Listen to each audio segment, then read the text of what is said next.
Welcome, everybody. So it's good to see everybody.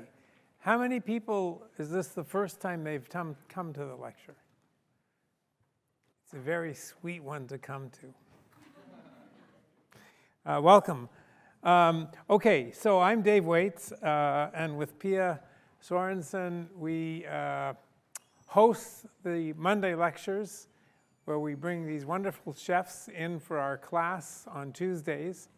And today I'll introduce Janice soon, but we always start with just a little bit of the science that we're going to talk about that's related to what Janice will talk about, but also related to what we're going to discuss in class. And so lots of yummy foods here. All of these are meant to highlight that we manipulate the phases of food in many different ways when we cook and when we eat. We take a cream or a fluid and make it into a solid by foaming it. We take a solid and melt it by heating it. Same thing here. And this is something that we do throughout cooking, throughout our eating. And as scientists, we like to understand this in some simple way. And so what we do is we talk about the phase behavior. So here's the simple one that we're all familiar with. Water has 3 common phases. It can be a solid. If it's cold, it's ice. It can be a liquid, or it can be a gas. And between the phases, there's a characteristic temperature that the material changes its phase. So it goes from solid to liquid at some temperature, 0 degrees Celsius, 32 degrees Fahrenheit. It goes from a liquid to a gas at a different temperature. And understanding these phase transitions is really an important aspect of what we try to understand. So how do we understand them? How can we think about them from a molecular scale? And so we have this wonderful assistant who's not here, but he does all our demos, and he made these beautiful movies for us. These are meant to be molecules of water. And this is a thermometer. And this is what they might look like in the liquid phase, in the water phase. See, they're moving around. Occasionally, they bounce up above things, but they're moving around, and they're all more or less in some constant phase. They're collected at the bottom.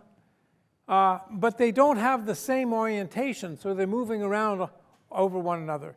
That means that they're liquid. If they're a gas, this is what they look like. See, is this a movie? They spread everywhere. So this should remind you really about the properties of a liquid and a gas, right? A gas, the molecules spread everywhere. A liquid, they're confined, but I still need walls, right? If I take the walls away, they'll flow. A solid, which I don't show here, a solid, I don't need the walls. They stay in place.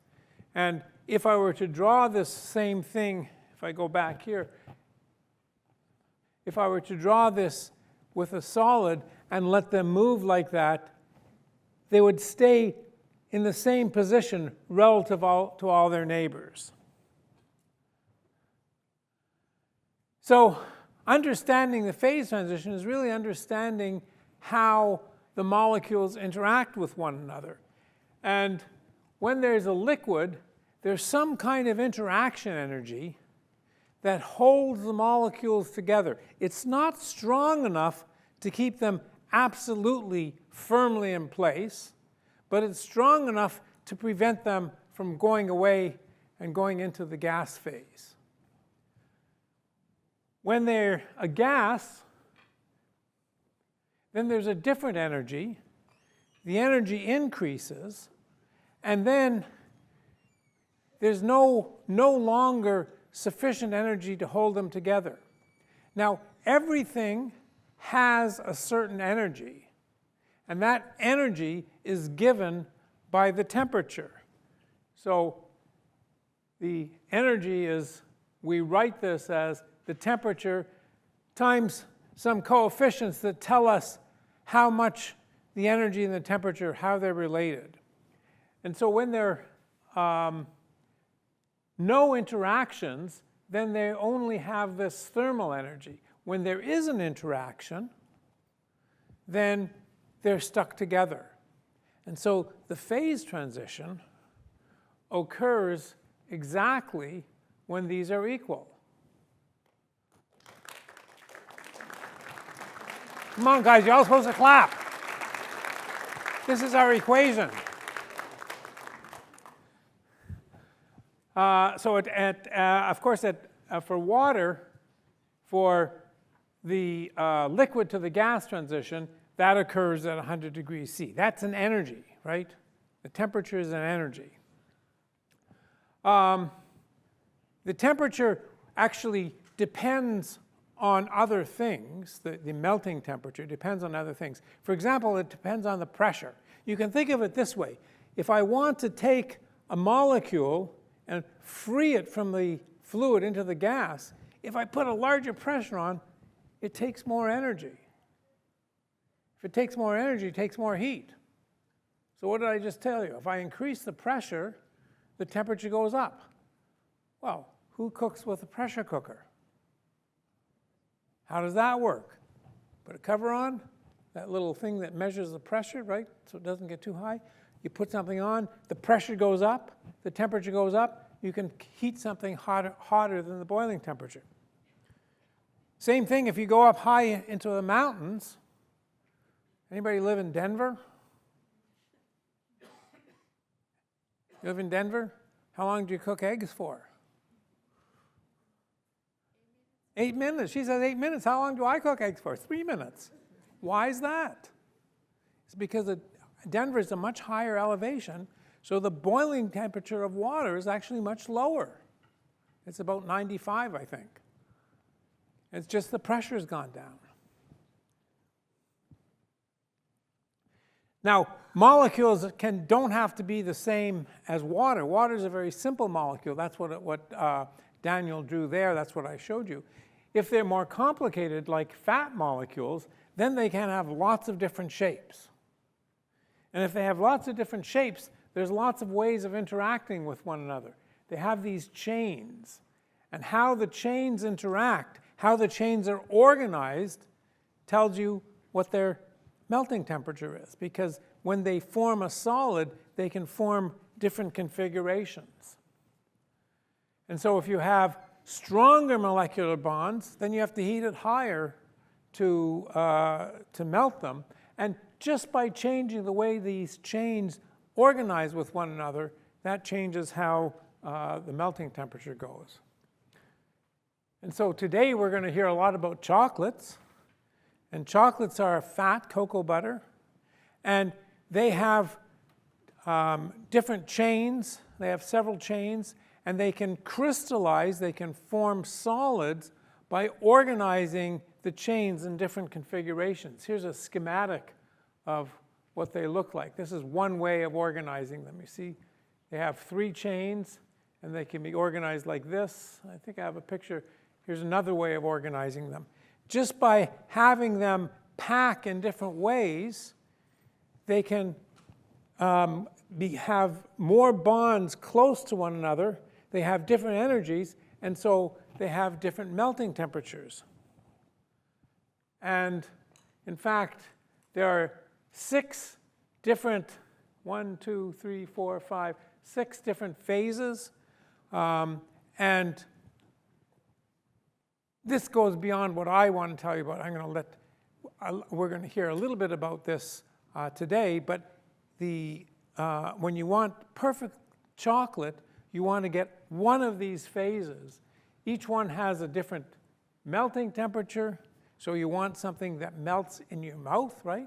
Chocolate should melt in your mouth. It should be something that melts at the temperature of your mouth. It should be something that has a nice interaction, so when you snap it, it feels the right way. That's called tempering chocolate, and it really has to do with manipulating these phases.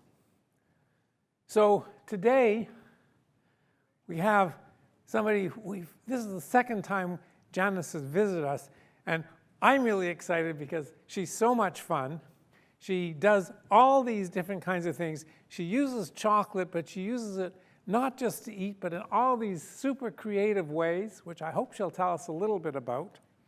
And she's from Singapore. She runs a dessert restaurant, but she calls herself, I think it's written here, a chef, a chocolatier, an entrepreneur, and a creator of edible art.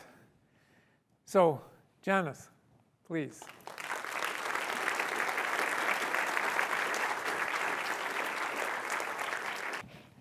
Hi guys, very excited to be here again.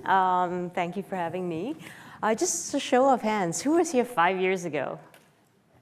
Oh, awesome. That was so much fun, yeah. I think 5 years ago we spoke a lot about textures in chocolate, and we were doing a lot of different types of fat as well to manipulate the textures of chocolate. One of them was wax, beeswax, with a very, very high melting point of temperature was about 67, 68 degrees, which allowed us to draw these amazing chocolate crayons. And then after you use the chocolate crayons to draw it, you could eat it. But today, it's going to be a bit different. I have embarked on a project since then.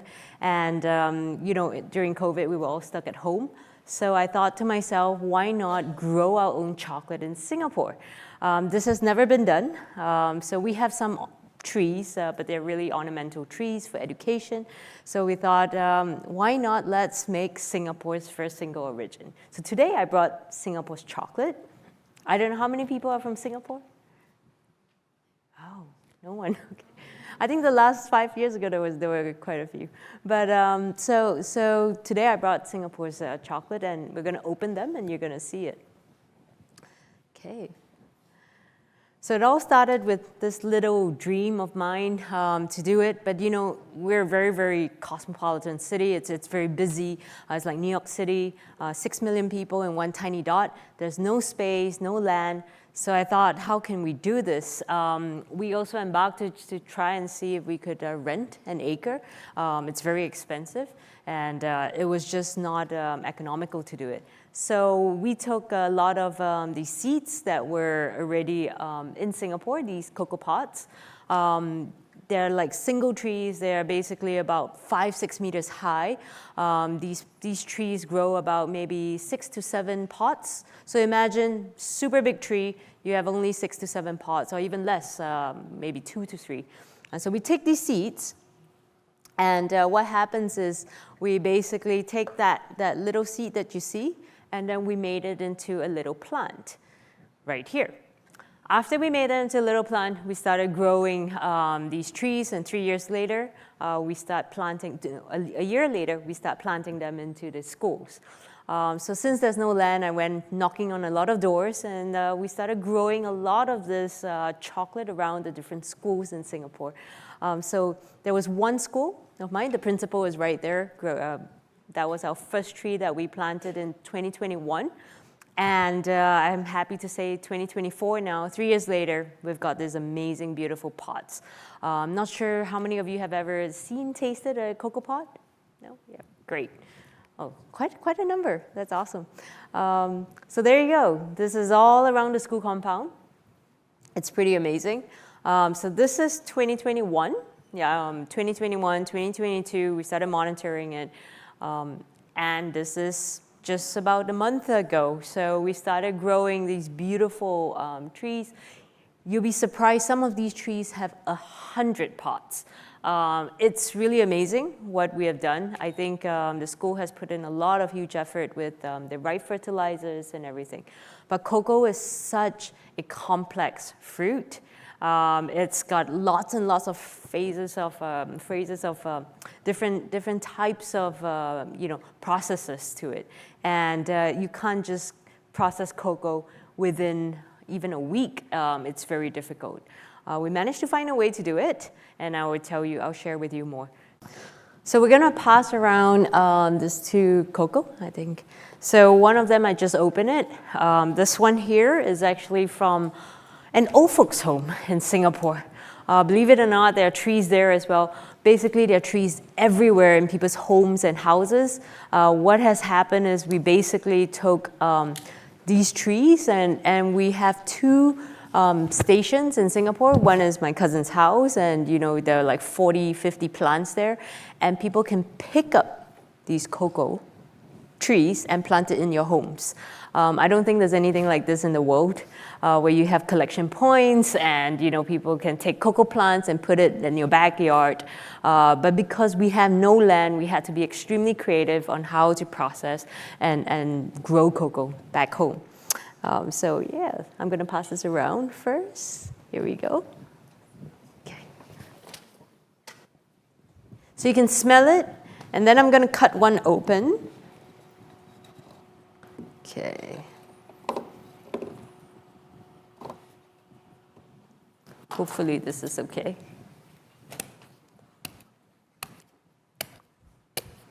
Okay. So you can see it's very porous. There we go. I arrived yesterday in Boston, so about 24 hours. Usually once you take them off from the tree, you have to process them almost immediately. So what we do is we take these seeds and then we put them and ferment them usually you ferment them outside for 5 to 8 days. For us, we managed to do it in a very short time, controlled environment. So we do it in 24 hours and we get very similar results. And after that, we dry them out in the sun. And if we can't dry them out in the sun, we basically dry them in a very low heat, 30, 40 degrees. We let it just air dry.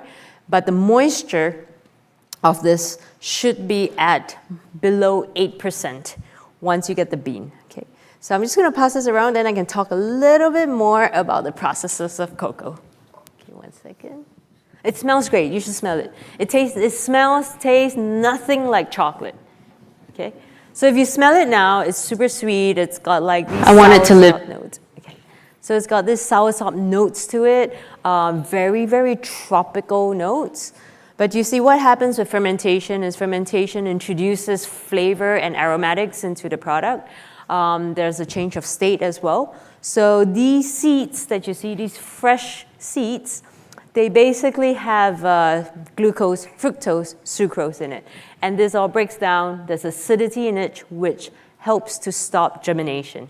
So there's a couple of pots that if it's overripe,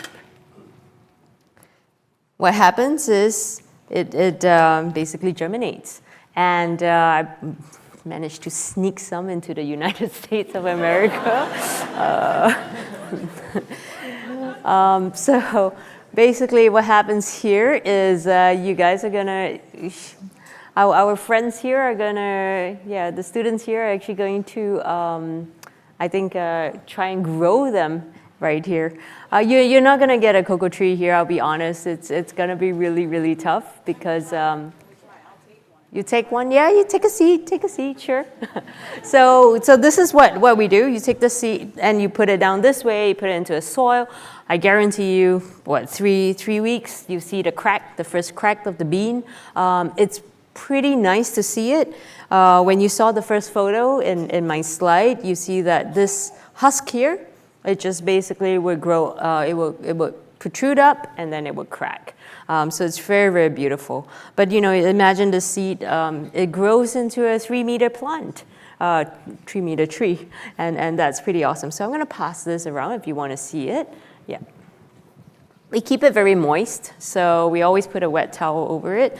But immediately we basically would, and once it germinates, we basically put them into the soil. This is very interesting. I don't think a lot of people have seen it. But I'm not gonna talk about fermentation today, but if we don't introduce acid and all that to it, this is what happens, and it will germinate. So imagine if there's no fermentation and we leave it all open, that's what happens, and there's no heat. you get lots of these germination, which is fascinating for me. So let's have a look at the video of the processes of cocoa. I wanted to live in the Amazon to learn all about cocoa. But my mom was like, no, it's too dangerous. But you know what? I went anyway.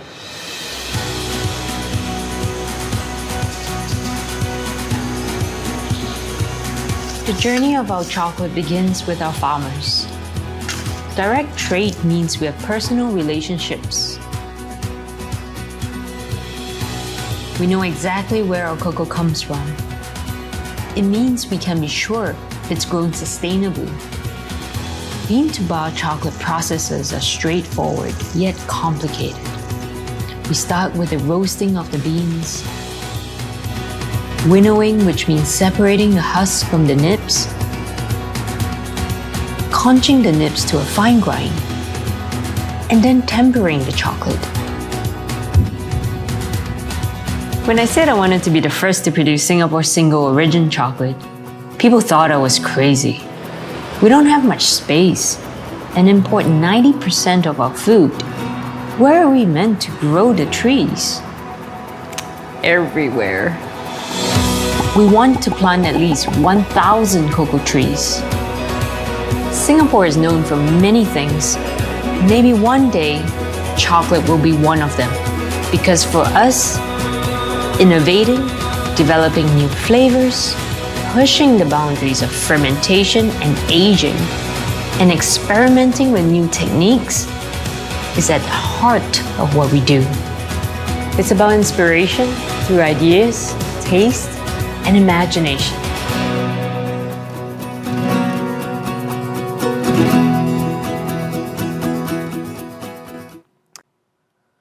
That's the school. All right. Yeah, we could just play from here. So you can see in 2021, this is kind of what we have done by planting all these trees, 40 over in one school. And this is 2024. You can really see how tall the trees are. Students, everyone gets involved. But this is our little project, which allows us to, of course, get homegrown cocoa. And then we can really do a lot of experimentation. So what I've done is I've also put these cocoa pots and these beans into sake, lots and lots of different types of fermentation ideas and techniques. But because it's now in our backyard, we can really do this. So yes, that's actually Singapore single origin chocolate. And how was the smell? Was that good? Nice? Fresh? Yeah, but it tastes nothing like chocolate, right? So fermentation is so important in chocolate. And once we ferment and dry it, we get these beautiful beans like this. So we have to roast them. No matter what, we have to roast them at 120. The formula is 120 degrees and 20 minutes. So, but like wine, it comes from all different types of all different types of characteristics. So you can also roast it, basically 140, 160 degrees. It really, really depends on the person. What's really interesting, now that you understand a little bit more about cocoa and the processes, so we're basically after 5 to 8 days of natural fermentation, and then we have about 5 to, again, 8 days of drying. So imagine already that's about between 10 to 12 days or even longer. What happens is then you roast it. After you roast it, you give it this crack. And then, let me just crack it here. And then you have the nibs. So I'm gonna just show it to you because this for us is how we get the cocoa butter as well. Come, let's show this. You got that? Yeah, beautiful. So that's the nibs. Now we're going to talk a little bit about the fat in it. Okay. So we've seen this as well as the different processes of the cocoa.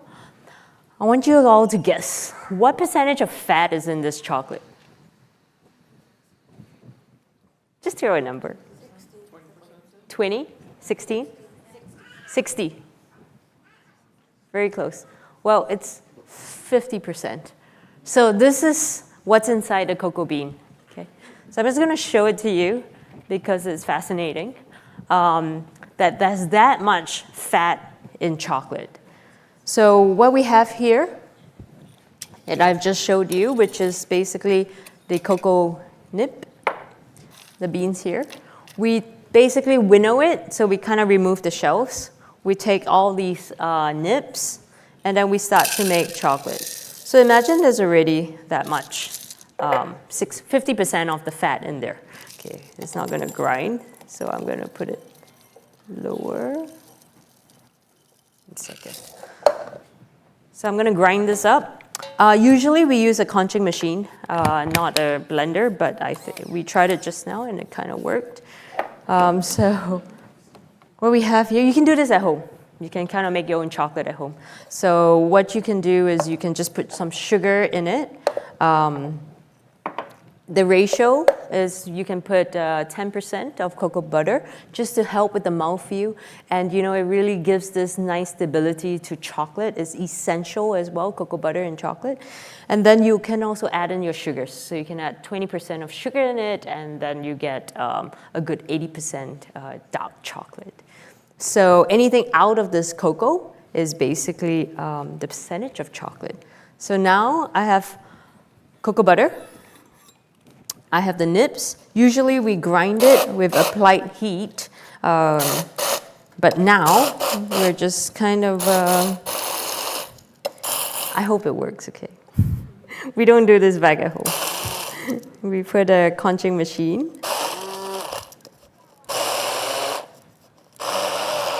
Okay, but you're gonna get to see that it becomes liquid very, very fast.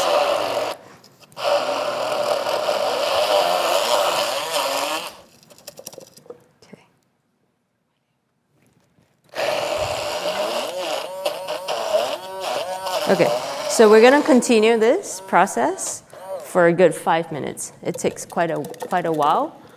Now, going back onto chocolate, I want to share with you. Yeah, you got it. Yeah. If the camera can just come right here. Whoops, sorry about that. Okay. So let's talk about the fat in chocolate. Now you understand how we get this liquid chocolate, yeah? We take the nibs. After we take the nibs, we grind it. Once we grind it, we've got this beautiful chocolate liquid here. And what's inside here? This, say for example, 100% chocolate, meaning no added sugar.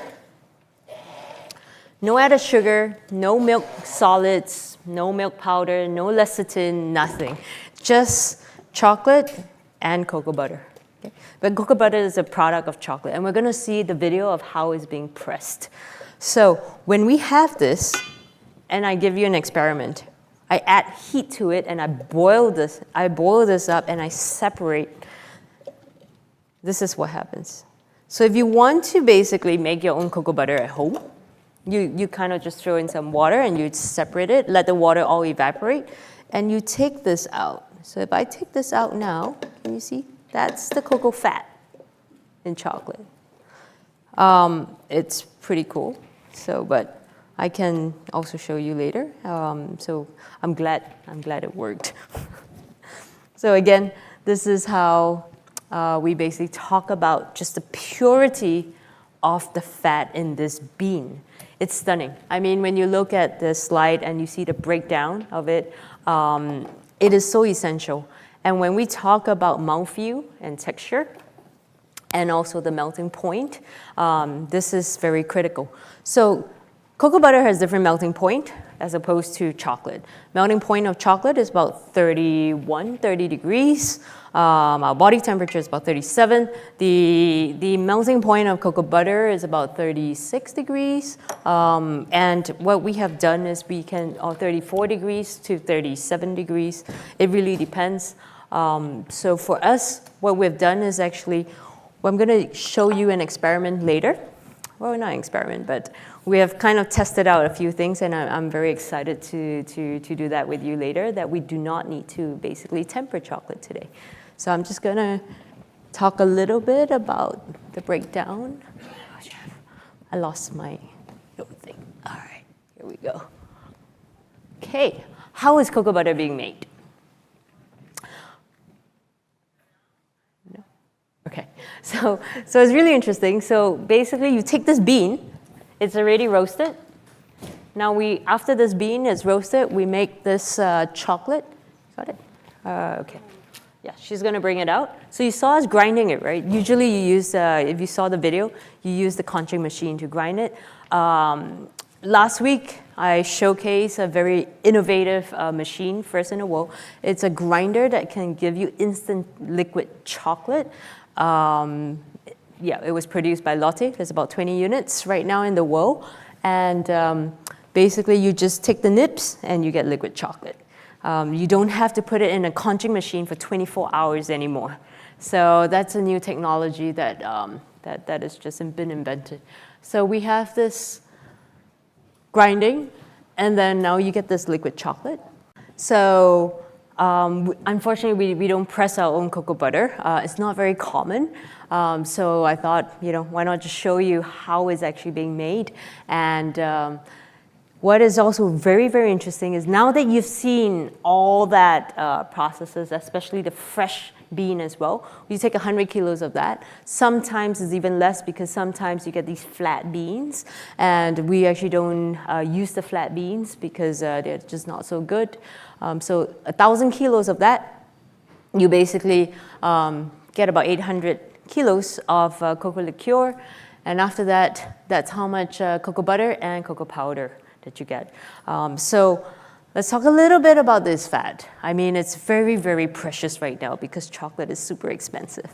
So a lot of us are finding, obviously, alternatives, alternate fats for the chocolate, and how to also retain the mouthfeel. So this is trending right now, I'll be honest. Like it's the price of cocoa butter has just, I would say 1.8 times. I mean, we used to pay a lot less, and it just, for me, it went up by $8.5 per kilo. And if we use 10 tons, you can do the math. It's extremely expensive now. So let's talk all about the cocoa butter. Good. Was that the liquid that you blended? Oh, it's still blending. Okay. Yeah. So let's talk a little bit about this good fat in chocolate and why it's so important. For me, it's very, very interesting that we basically retain using this cocoa butter. I personally don't really try to use the ones with palm oil and the rest because it's the taste is very, very different. So with cocoa butter, when you first smell it, it just smells like chocolate. How many of you have ever tasted cocoa butter? Whether it's raw, okay, that's a lot, that's fantastic. The ones that we got today, beautiful aromatics, so it's extremely precious for us as well. Some of the benefits that we have for cocoa butter, we basically ensure that these are a very good source of vitamin E. Next, why cocoa butter is so important in chocolate is because it gives you this stability in texture. So I'm just going to show you what I'm going to do now. We have the chocolate melted. We can stay on this slide first. Yeah. So we have this chocolate melted at 30 degrees. I'm going to do this experiment where I'm going to use 4 different types of fat. One of which is cocoa butter.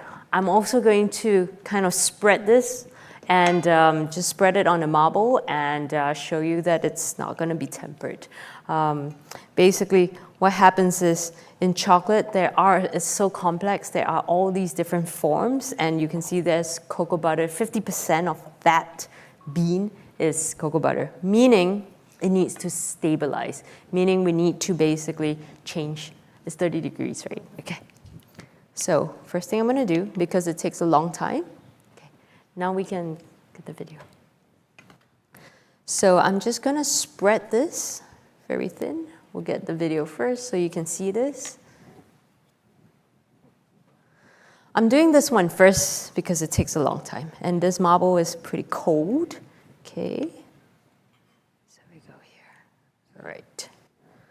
So 30 degrees. Let's spread it. Let's see what happens. All right. I miss creating art here. This seems very different. So let's have the camera see this. This is what we have blended. Okay, you see that? Yeah, it's great. Maybe I can also show so we can see that. Okay, it's not so fine. Micron level should be about 20 when you grind it in this nice conching machine. But if you do it in a hand blender, you kind of need to do it for a long time. But you know, this also can work at home if you want to try it. Just add a little bit of that cocoa fat, make chocolate. Okay, next I'm going to have 30 grams of this chocolate, and I'll get your help to weigh out each one of them. And then I'm going to have cocoa butter at 33 degrees. Let's see. Okay.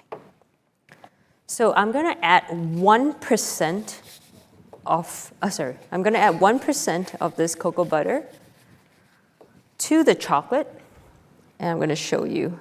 So we're doing this first because it's a little bit warm, I feel, and I keep losing the clicker. Oh, yeah. Yeah. Okay. Oh, sorry.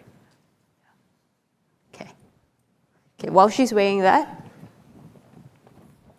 just want to put this different slides. So today we're going to do 4 different options. We're going to pass it around if you want to taste it at your own risk. So I say that because shea butter is and the palm oil. For me, it's not the best tasting. But later you will see what we have done with chocolate and vegetable oil. So we're going to do this experiment today. Okay. So we'll keep the slide on while we go there. So we're going to have this 4 melted at different temperatures, and then we're going to put 10% in each of the chocolate bowls. After which, I'm going to not temper it, and then you see if it snaps. Okay, 30, 30? Mm-hmm. Yeah, all right. So I think I can use this first. Yeah. Okay. I think we have to shuffle between camera and slide. Okay, so you take note of the different slides. The different information. So what we have here right now, this one here, is the palm oil. Okay, so you can see the different melting temperatures of palm oil. I'm gonna add palm oil to chocolate. We definitely do not do this back at home. Okay. All right, so I'm just gonna give it a mix. Okay, a very, very good mix. I'm going to spread it, and you can see it's tempered. And the reason why is because the oil, basically, they don't have the properties of cocoa butter where you do need to stabilize the crystals. And I'm just going to pour that here. Okay, you can see that it's super fluid. So texture is also different. And to note, the temperature of this is at 30 degrees as we set it in the fridge. So it's shiny, glossy. Okay. Okay. What happens if you add more oil? It just changes the flavor. Yeah. But you still get this snap, and it's going to be great. Yeah. Okay, so that's one. You'd be surprised. There's a lot of chocolate out there with a lot of this palm oil as well. Next, I'm going to do one with coconut oil. Yeah. Oops, sorry. Okay. Let's add a bit more to it. I really do like using this. This is very, very aromatic. So I'm going to add a little bit more. Okay, because I dropped some. So basically, we use this also as a substitute. I recommend using this. And it also tempers and sets. So I'm using a little wooden spoon, but generally if you make a big batch, you emulsify it, and you should, because later when I spread it, you see little lumps. But just to show you, this is very, very fast for tempering. So if you want to do this at home, this is perfect. You just take chocolate, and then you add coconut oil to it. And then you can make chocolate bonbons without tempering it. So we're gonna do a little experiment later with the cocoa butter, and I have got some colors on my left. So if you see those colors on the table, those are actually with cocoa butter and colored powder. Okay, so this is coconut oil. We're gonna put it in the fridge, yeah.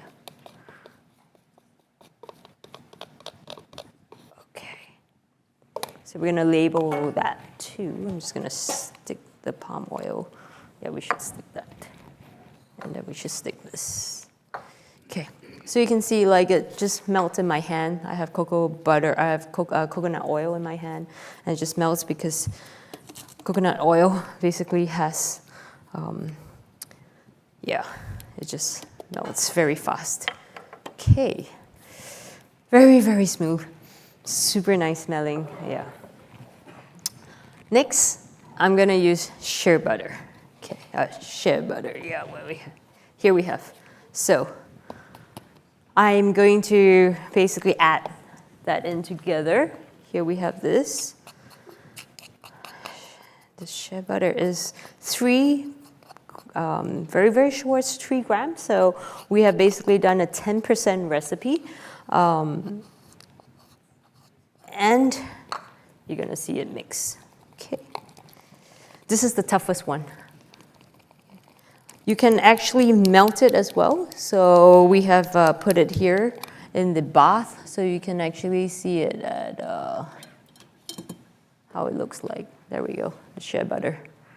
You can see the color of it as well. Okay. How many of you have used shea butter in chocolate? Oh, wow. I was like, this is super uncommon, okay? But we gotta see it because you're gonna see how fast this actually sets. I'm just gonna mix this. You have this extra spoon? Yes. Yeah. Oh, okay. So you can see it's very, very soft. Can you see it? Okay, cool. Yeah. All right. So I'm just gonna spread it.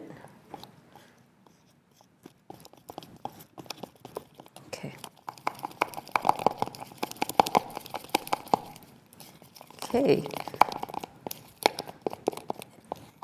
It's actually so nice not to need to temper chocolate in front of you guys. But if you're very curious about it, I can share that with you too.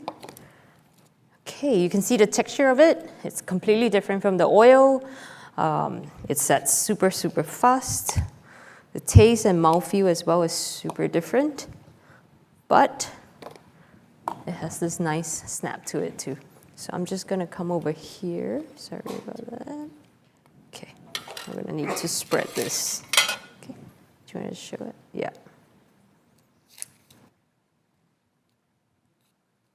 Okay.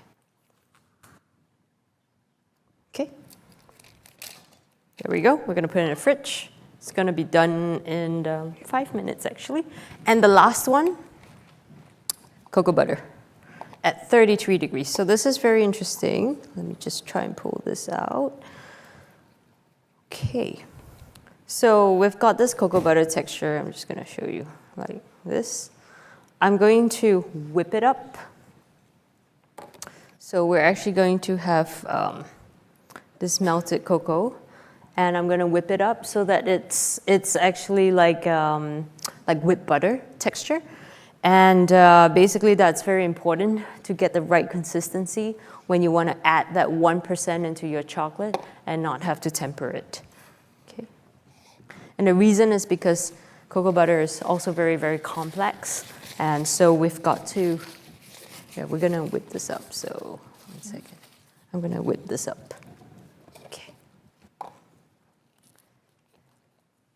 Okay. Just gonna show you.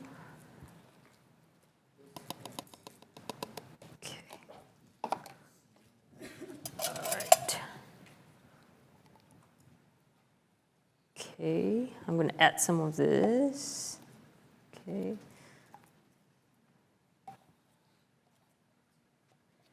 Oops. Oof. Okay. 1 second. Okay. Okay.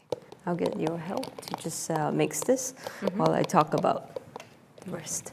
Okay. So now we've kind of done 3. And one that's sitting there, and you can see it's not going to crystallize, even though it's on a temperature here, and I believe this is about 24, 25 degrees. It's pretty cold as well. So let's see that. Okay. Here, 21 actually. Yeah. Okay, good. Let's see that. There. It's not crystallizing. So that's perfect. We're going to whip it a bit more. So what happened is I'm going to do the 4th one, and then we're going to add this in. And then we're going to also talk a little bit. Oh, sorry. Just going to change that. Yeah.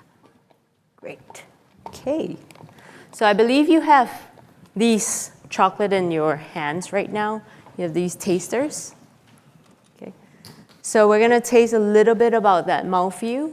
You can slowly taste it, let it kind of, yeah. So I believe you have 2, maybe? Yeah. So basically what we have done is we did one with 0% and one with 30%. Let it just really sit in your mouth and then you can really tell the mouthfeel of it. The 30% is very, very different, and you can tell when you add more cocoa fat into it, basically it changes. But for us, when we work with it, it's pretty awesome when you add a little bit more of the cocoa fat.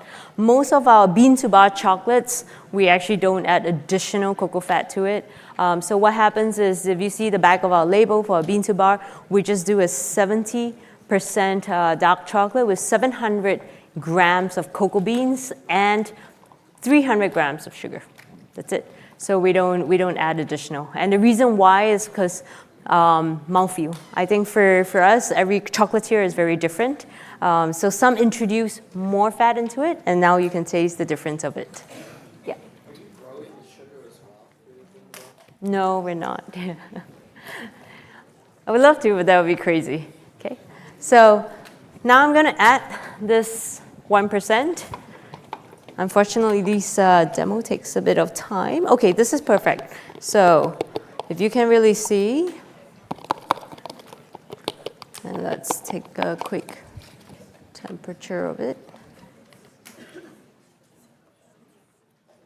Okay, 24. Okay. I'm going to add. Do you want me to mix that? I hope it's okay. Yeah. Okay, ready? I think just now when I was whipping it, it was really, really nice, that texture, remember? Mm-hmm. Yeah, so I feel like we might need to kind of do that. Just wait a little bit, and then we whip it up. Yeah. Okay. Ooh. So you can see, as I keep whipping this, the texture of the cocoa butter is also changing. Just now it was liquid. Okay. This beautiful texture. Okay. All right. I'm going to add this now. Okay, 2 grams. Okay. But just a little bit more. Okay. Maybe I can use a different one. Yeah. Okay, last experiment, and we're going to take out the 3. Okay. Oh, don't forget to return us the cocoa beans, the cocoa pods. Yeah.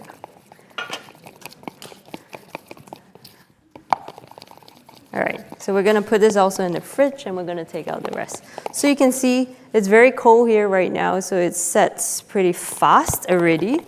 I'm going to spread it very quick.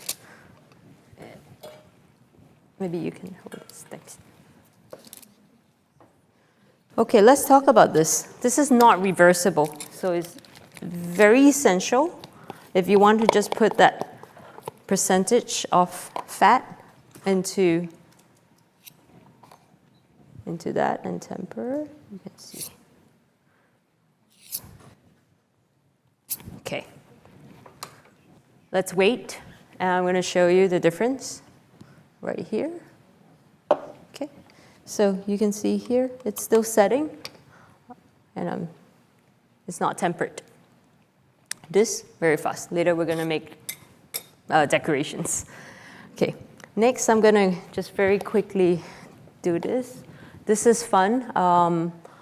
At the end of the class, I always invite people to paint with me, so I think we can do that. Okay. I hope you guys have taken something away with you today, like with this about fat. It's very, very interesting. It's very complex. A lot of chocolatiers have different applications, but what's very interesting is basically we have these colored chocolates. Let's show the chocolates here. So just to show you, these paints that I bought, I mean, we made them in Singapore. It's just cocoa butter as well as coloring. So cocoa butter, coloring that we use in Singapore, we use some of the natural colors like beetroot, safflower powder, spirulina as well. So the yellow is safflower, for example. So we basically take this liquid. Some chocolatiers add a bit of white chocolate to it, which is still cocoa butter, milk solids, sugar. It's just for flavor. If you want the colors on here to have some flavor. So let's show this. Yeah. So you can see the colored chocolates. We basically paint them. Everything has come out, if you can see it over here. Yeah. So what we have is coconut oil. Let's take it up. This one here. Then we have the shea butter. The shea butter, it's right here. You can see the snap. I don't know if you can see it. It's beautiful. Very easy. Right. Oil. It needs to be in the fridge a little bit more, but again, it sets. It's not melting in my hand. See? Yeah. And then that's the cocoa that we have put 1% of that cocoa. I mean, if you add more, 10%, also fine. Snap. No need to temper. Not melting in my hands as well. So it really goes to show, like, you know, the fat is so important, and the structure of this fat as well, which really affects the chocolate.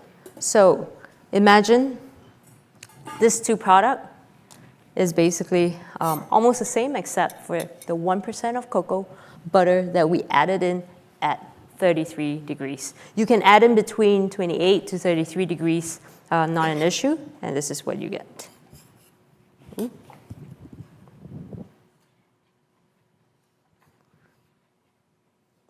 All right. And then you can eat it. Okay, so let's do this test. Just gonna show it to you, how we do it. Because there's, I'll take a new paper. There is cocoa butter in this.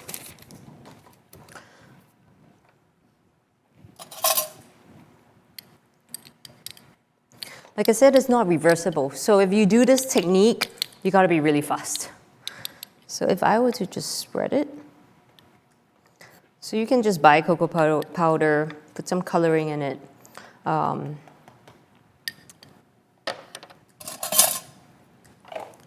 then just basically have the chocolate over it. And you get colored box and chocolate, all using cocoa butter.